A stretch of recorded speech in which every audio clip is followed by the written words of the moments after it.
नमस्कार साथियों। श्रीमद् भागवत पुराण के दूसरे स्कंद को भक्ति योग और सृष्टि का रहस्य का स्कंद कहा जा सकता है।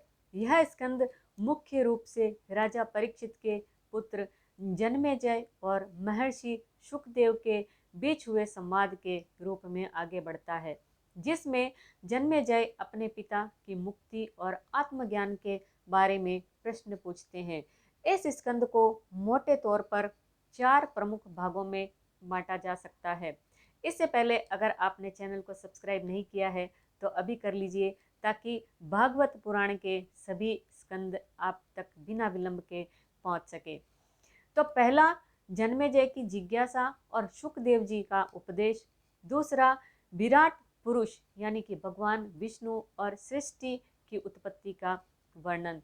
तीसरा, भागवत धर्म की व्याख्या और भक्ति का महत्व। चौथा, भगवान के दशा अवतारों का संक्षिप्त विवरण। तो पहले भाग की शुरुआत करते हैं, जन्मेजय की जिज्ञासा और आत्म प्रश्न। स्कंद की शुरुआत राजा जन्मेजय के प्रश्नों से होती है।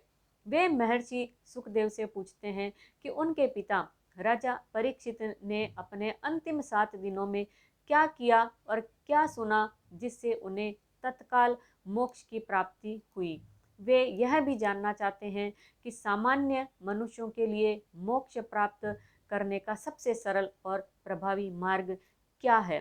इस प्रश्न के उत्तर में ही संपूर्ण द्वितीय स्कंद का सार निहित है। महर्षि सुखदेव जन्मेजय को बताते हैं कि उनके पिता ने अपने अंतिम समय में भागवत कथा का श्रवण किया था, जो सबसे श्रेष्ठ और कल्याणकारी है। वे जन्मेजय को समझाते हैं कि मनुष्य का परम कर्तव्य ईश्वर प्राप्ति है, न कि भौतिक सुखों की अनंत खोज। इसके लिए उन्हें भागवत धर्म का पालन करना चाहिए। भाग 2, सृष्टि की उत्पत्ति और विराट पुरुष का स्वरूप।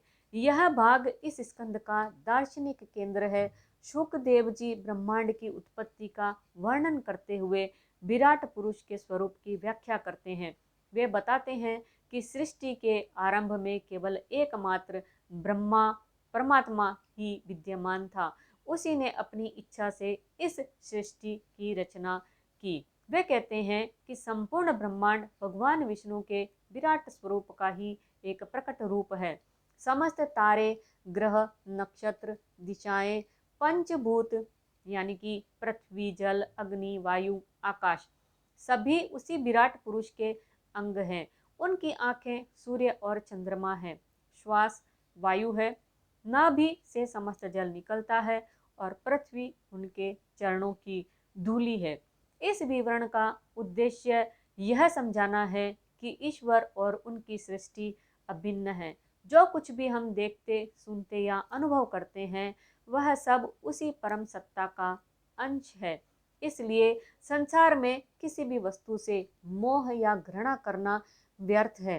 सच्चा ज्ञान इस एकत्व को पहचानना है। भाग 3, भागवत धर्म भक्ति का श्रेष्ठ मार्ग।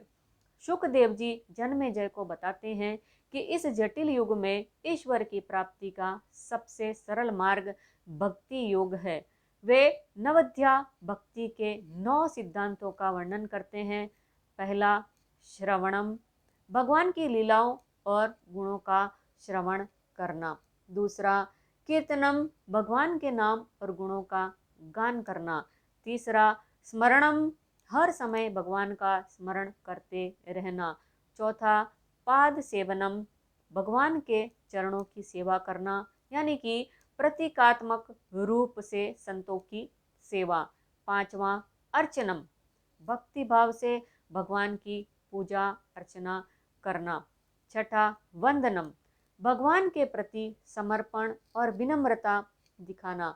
सातवां, दास्यम, स्वयं को भगवान का दास समझना।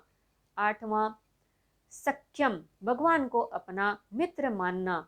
नौवां, आत्म निवेदनम, स्वयं को पूर्णतः भगवान के चरणों में समर्पित कर देना। शुकदेव जी कहते हैं कि केवल बाहरी कर्मकांड या जटिल तपस्याएं ही पर्याप्त नहीं है। सच्ची भक्ति हृदय की पवित्रता निष्काम भाव और निरंतर स्मरण पर आधारित है। भगवान भक्त के हृदय में बसते हैं, बाहरी आडंबरों में नहीं। भाग 4 दशावतारों का संक्षिप्त परिचय।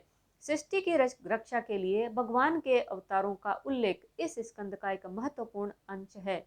शुकदेव जी भगवान विष्णु के दशावतारों यानी कि 10 प्रमुख अवतारों का संक्षेप में वर्णन करते हैं।